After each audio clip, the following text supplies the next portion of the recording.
बिस्मिल्लाहिर्रहमानिर्रहीम। अज़ीज़ दोस्तों, अस्सलामु अलैकुम। I am Ali Hamza. Welcome करता हूं आपको हमज़ा मेहराना चैनल पर। फ्रेंड्स, आज हमारी ग्राफिक डिज़ाइनिंग कंप्लीट कोर्स की क्लास नंबर 3 है, जिसमें मैं आपको डिज़ाइन के बेसिक कॉन्सेप्ट्स के बारे में बताऊंगा। फ्रेंड्स, ये बेसिक कॉन्सेप्ट्स या बेसिक एलिमेंट्स डिज़ाइन के ये डिफ़ाइन करते हैं कि आप कितना एक्सेल करेंगे ग्राफिक डिज़ाइनिंग की फील्ड में। इसके अलावा यही वो कॉन्सेप्ट्स हैं जो आपके डिज़ाइन में अट्रैक्टिव और फंक्शनैलिटी को वाज़िया करते हैं। तो आप लोगों ने इनको अपने पास नोट डाउन कर लेना है और वीडियो को लाजमी आखिर तक देखना है ताकि आपको इससे फ़ायदा हो सके। तो चलते हैं आज की वीडियो की तरफ। चलिए फ्रेंड्स, स्टार्ट करते हैं। फ्रेंड्स, ग्राफिक डिज़ाइन के दो बहुत ही इंपॉर्टेंट बेसिक कॉन्सेप्ट्स हैं, elements of design and principles of design. जो इन दोनों कॉन्सेप्ट्स को अच्छे तरीके से समझ लेगा वो ग्राफिक डिज़ाइनिंग से बहुत ज़्यादा पैसे कमा सकता है। शुरू में यही लगता है कि इन दोनों कॉन्सेप्ट्स को समझना फजूल है, लेकिन ये बहुत ही गलत थिंकिंग है, क्योंकि यही वो दो बेसिक कॉन्सेप्ट्स हैं जो डिफ़ाइन करते हैं कि आपका लोगो, आपका बैनर और आपका फ्लायर कितना ज़्यादा खूबसूरत होगा। बेसिक कॉन्सेप्ट्स बताने से पहले मैं आपको कुछ चीज़ दिखाना चाहता हूँ। फ्रेंड्स, ये देखें, एक ही दिन पहले मैंने एक लोगो डिलीवर किया है और मुझे $8 मिले हैं। यानी कि मैं आपको ये इसलिए दिखा रहा हूँ ताकि आपको मोटिवेशन मिले, और ये इसी वक्त मुमकिन है जब मैंने बेसिक कॉन्सेप्ट्स जो थे इनको अपने सामने रखा है और बेसिक कॉन्सेप्ट से मदद ली है। तो इसको दिखाने का मकसद सिर्फ और सिर्फ यही है कि आप बेसिक कॉन्सेप्ट्स को गौर से सुनें और इनको अपने पास नोट डाउन कर लें, ताकि आप भी मेरी तरह पैसे कमा सकें और आप मुझसे भी ज़्यादा पैसे कमा सकते हैं अगर आप इन दोनों कॉन्सेप्ट्स को अच्छे तरीके से समझ लेंगे। आपको एग्जांपल देता हूँ कि ये एलिमेंट्स ऑफ डिज़ाइन और प्रिंसिपल्स ऑफ डिज़ाइन के रिलेटेड। लेट्स सपोज कि आपने कुछ डिश तैयार करनी है। उस डिश को तैयार करने के लिए आपको इंग्रेडिएंट्स चाहिए होंगे, इंग्रेडिएंट्स भी आपको मिल गए। इंग्रेडिएंट्स के साथ साथ आपको रेसिपी चाहिए होगी। तो वो जो इंग्रेडिएंट्स है वो बेसिकली क्या है, वो एलिमेंट्स ऑफ डिज़ाइन है, और जो रेसिपी थी वो क्या थी, प्रिंसिपल ऑफ डिज़ाइन। दूसरी एग्जांपल आपको देता हूँ। लेट्स सपोज आपने एक दीवार बनानी है। दीवार बनाने के लिए आपको क्या चीज़ दरकार है, आपको ईंटें चाहिए, आपको रेत चाहिए, आपको सीमेंट चाहिए। इसी तरह ये जो एलिमेंट्स हैं, यही समझ लें कि डिज़ाइन के वो दीवार को बनाने के लिए जो आपको ईंटें और सीमेंट दरकार था, इसी तरह डिज़ाइन को बनाने के लिए जो चीज़ें ज़रूरी होती हैं उन्हें हम कहते हैं एलिमेंट्स।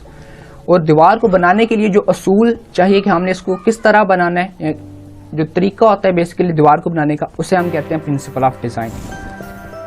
एलिमेंट्स और डिज़ाइन में हमारे पास आ जाते हैं point, line, shape, form, texture, colour, value and space. इनके बारे में आपको डिटेल में आगे इंशाल्लाह बताऊंगा। दूसरी तरफ हमारे पास आ जाते हैं principle of design, rhythm, balance, unity, proportion, contrast, dominance. अच्छा, ये बात करते हैं एलिमेंट्स ऑफ डिज़ाइन पर। देखें, एक डिज़ाइन को बनाने के लिए जो बहुत ज़्यादा ज़रूरी चीज़ है वो क्या है, उसके कॉन्सेप्ट को समझा जाए, यानी कि उसका जो बेसिक फंडामेंटल कॉन्सेप्ट है उसको समझा जाए। तो जो एलिमेंट्स ऑफ डिज़ाइन है ये क्या है, हमारे पास बिल्डिंग ब्लॉक्स ऑफ डिज़ाइन है। जिस तरह मैंने बताया कि डिश तैयार करने के लिए आपको इंग्रेडिएंट्स चाहिए, इस तरह डिज़ाइन को तैयार करने के लिए आपको एलिमेंट्स दरकार होंगे। जैसा मैं आपको पहले बताया, एलिमेंट्स ऑफ डिज़ाइन हमारे पास line, shape, dot, size, colour, space, value and texture वगैरह। अच्छा जी, अभी यहाँ पर देखें, एक कोट है बहुत ही मशहूर, every great design begins with an even better story. ठीक है, इसके अलावा design is intelligence made visible, यानी कि डिज़ाइन क्या चीज़ है। जिस तरह हमने पिछली वीडियो में मैंने आपको बताया था कि डिज़ाइन विजुअल कम्युनिकेशन होती है between you and your clients. ठीक है ना, जो ऐसा डिज़ाइन जो कम्युनिकेट करे दो या दो से ज़्यादा बंदों के दरमियान। अच्छा जी, अब बात करते हैं एलिमेंट्स ऑफ डिज़ाइन पर। सबसे पहला और बेसिक एलिमेंट है जो वो है लाइन। लाइन अब क्या चीज़ है, लाइन बेसिकली कहते हैं डिस्टेंस बिटवीन टू पॉइंट्स। आप किसी भी दो नुक्तों के दरमियान या दो पॉइंट्स के दरमियान जो डिस्टेंस होता है उसे हम लाइन कहते हैं, या फिर कम्बिनेशन ऑफ डॉट्स उसे लाइन कहते हैं। उसके बाद लाइन की एक स्पेसिफिक लेंथ और डायरेक्शन होती है। लेट्स सपोज मैंने यहाँ से लाइन ड्रॉ करना स्टार्ट की और यहाँ से जाकर मैंने ये देखें यहाँ पर मैंने छोड़ दिया, तो ये क्या मेरे पास बन गई, एक लाइन बन गई। ठीक है ना, जिसको मैंने एक पॉइंट से स्टार्ट किया, पॉइंट ए और पॉइंट बी पे जाकर छोड़ दिया। उसके बाद लाइन स्ट्रेट भी हो सकती है, कर्व्ड भी, डॉटेड भी, इरेगुलर, जिगजैग भी। ये देखें, ये स्ट्रेट लाइन है हमारे पास, ये कर्व्ड है, ये जिगजैग और ये इरेगुलर। अच्छा, ये अभी आपको मैं बताता हूँ कि ग्राफिक डिज़ाइन में इसकी क्या इंपॉर्टेंस है या फिर इसके फंक्शंस क्या हैं। फंक्शन में हमारे पास सबसे पहला फंक्शन है कि ग्राफिक डिज़ाइनिंग में लाइन को हम यूज़ करते हैं फॉर डायरेक्शनल पर्पसेस या फिर डिवाइड करने के लिए। अच्छा, डायरेक्शनल पर्पसेस के लिए किस तरह, लेट्स सपोज आप अगर किसी हॉस्पिटल में जाते हैं तो आपको इस तरह का कुछ मैप नज़र आता है। ये बेसिकली ये लाइंस ये हमारे पास, ये देखें ये लाइंस से शो किया गया कि रेस्टोरेंट इस तरफ है, वार्ड्स इस तरफ है, डे हॉस्पिटल इस तरफ से। तो यानी कि ये लाइन है ये आपको डायरेक्शनल पर्पसेस के लिए यूज़ की जाती है, यानी कि ये डायरेक्शन प्रोवाइड करती है। दूसरी तरफ मैंने आपको बताया कि फॉर डिवीजन पर्पसेस, ठीक है ना। तो डिवीजन किस तरह यूज़ होगी, लेट्स सपोज आपने न्यूज़पेपर पढ़ी होगी, न्यूज़पेपर में जो सबसे बेसिक लाइन होती है यानी कि जो बेसिक टॉपिक होता है उसे हम साइज़ में बड़ा रख सकते हैं। उसके अलावा यहाँ पे आप देखें फिर उसके बाद छोटे जो बॉडी टेक्स्ट होता है उसके छोटा। तो ये क्या है, बेसिकली हमने इनको लाइन से डिवाइड किया हुआ है। तो ये क्या है कि डिवीजन पर्पसेस के लिए हमारे पास यूज़ हुई है, ठीक है। इसके अलावा हमारे पास कह रहे हैं कि लाइंस वर्टिकल भी होती हैं, हॉरिजॉन्टल भी और डायगोनल भी। अच्छा, अभी ये जो कॉन्सेप्ट है बेसिक के लाइंस को हम किस लिए यूज़ करते हैं, तो जो हमारे पास वर्टिकल लाइंस होती हैं ये किस लिए यूज़ की जाती हैं, टू शो पावर, यानी कि जब आपने अपने डिज़ाइन में पावर को रिप्रेजेंट करना हो तो आप कौन सी लाइंस यूज़ करेंगे, वर्टिकल लाइंस। दूसरी तरफ जब आपने कंफर्ट शो करनी है तो फिर आप यूज़ करेंगे हॉरिजॉन्टल लाइंस। इसी तरह जब आपने मूवमेंट को शो करना है, आपने कुछ इस तरह का डिज़ाइन करना है कि आपको लेट्स सपोज कि आपने मूवमेंट को शो करना है, लेट्स सपोज कि आपने ट्रांसपोर्ट के रिलेटेड लोगो डिज़ाइन करना है, तो उसके लिए आप कौन सी लाइंस यूज़ करेंगे, डायगोनल लाइंस। अगर आप इन कॉन्सेप्ट को सामने रखेंगे तो आप काफ़ी अच्छा लोगो बना सकते हैं और काफ़ी अच्छा ब्रोशर या फिर फ्लायर डिज़ाइन कर सकते हैं। तो दूसरा हमारे पास जो एलिमेंट ऑफ डिज़ाइन है वो है शेप। शेप ग्राफिक डिज़ाइन में बहुत ज़्यादा अहमियत रखता है। बेसिकली जो लाइंस होती हैं वो कंबाइन करके हमारे पास शेप्स बनाती हैं। जिस तरह एक लाइन स्ट्रेट लाइन थी, इसी तरह अगर हम 4 स्ट्रेट लाइंस को आपस में कंबाइन करें तो ये या तो फिर स्क्वायर बना देगा या फिर रेक्टेंगल। तो क्या है कि लाइंस मिलकर क्या चीज़ बनाती हैं, हमारे पास शेप्स। इसके बाद शेप्स कह रहे हैं कि 2D भी होती हैं, 3D भी। 2D जिसको हम 2 डायमेंशनल कहते हैं, वो जो इनको हम पेपर पे ड्रा कर सकते हैं। 3 डायमेंशनल जिस तरह हम देखते हैं आमतौर पर इंडिविजुअल की एग्जांपल ले लें, आप किसी ट्री की एग्जांपल ले लें, किसी फूल की एग्जांपल ले लें, यानी कि जो 3D जिनको हम तीनों तरफ से देख सकें, 3 डायमेंशनल। उसके बाद शेप्स को हम ग्राफिक डिज़ाइन में किस लिए यूज़ करते हैं, फॉर डायरेक्शनल पर्पसेस, अगेन जिस तरह हमने लाइन में पढ़ा। दूसरे नंबर पे सिम्बॉलिकली हम इसको रिप्रेजेंट करने के लिए यूज़ करते हैं शेप्स को। उसके बाद मटेरियल एंड कंटेंट के लिए, उसके बाद टेक्सचर एंड पैटर्न्स के लिए। अभी आपको बताता हूँ कि किस तरह। लेट्स सपोज ये देखें हमारे पास कुछ टाइप्स हैं शेप्स की। सबसे पहले टाइप है जो शेप्स की वो है ज्योमेट्रिक शेप। मैथमेटिक्स में आपने इनके बारे में काफ़ी ज़्यादा पढ़ा होगा। ये बेसिकली 2D सरफेस पे ही ड्रा की जाती है, यानी कि सिर्फ पेपर पे। Let's suppose circle, Oval, triangle, square, ये सारी क्या है हमारे पास ज्योमेट्रिक शेप्स हैं।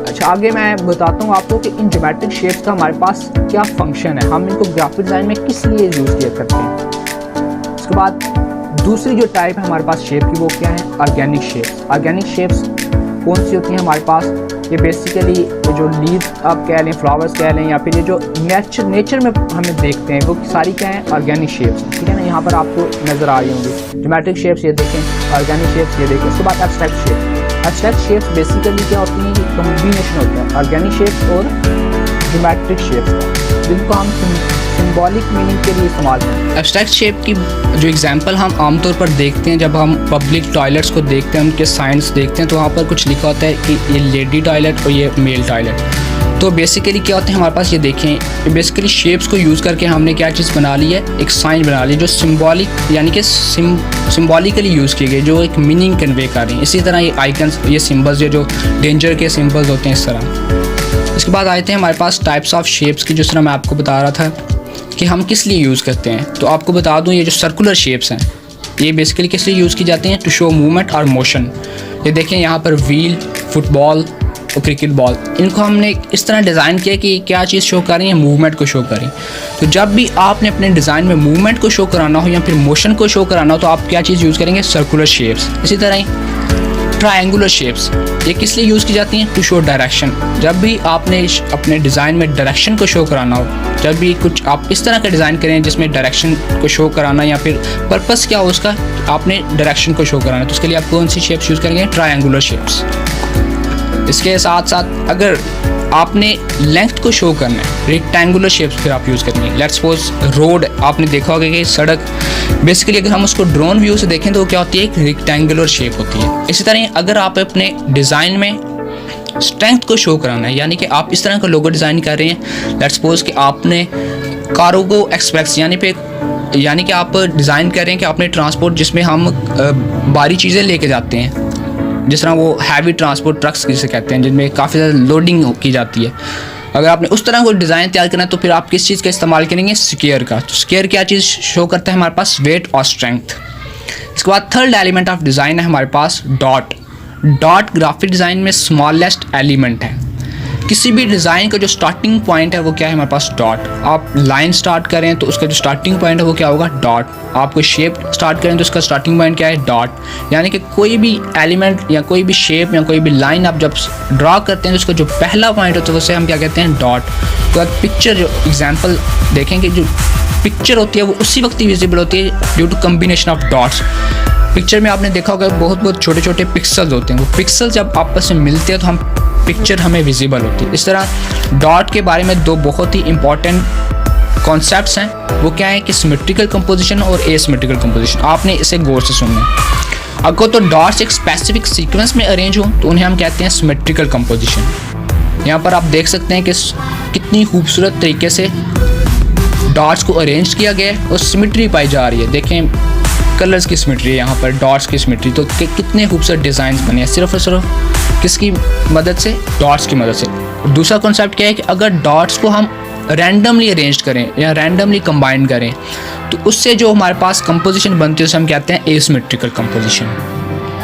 उसके बाद फोर्थ एलिमेंट ऑफ डिज़ाइन है हमारे पास साइज़।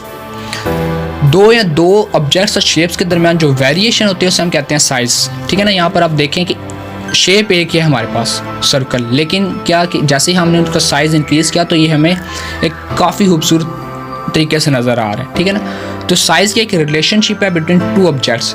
जितना ज़्यादा एलिमेंट होगा उतना ज़्यादा वो विजुअली स्टैंड आउट करेगा।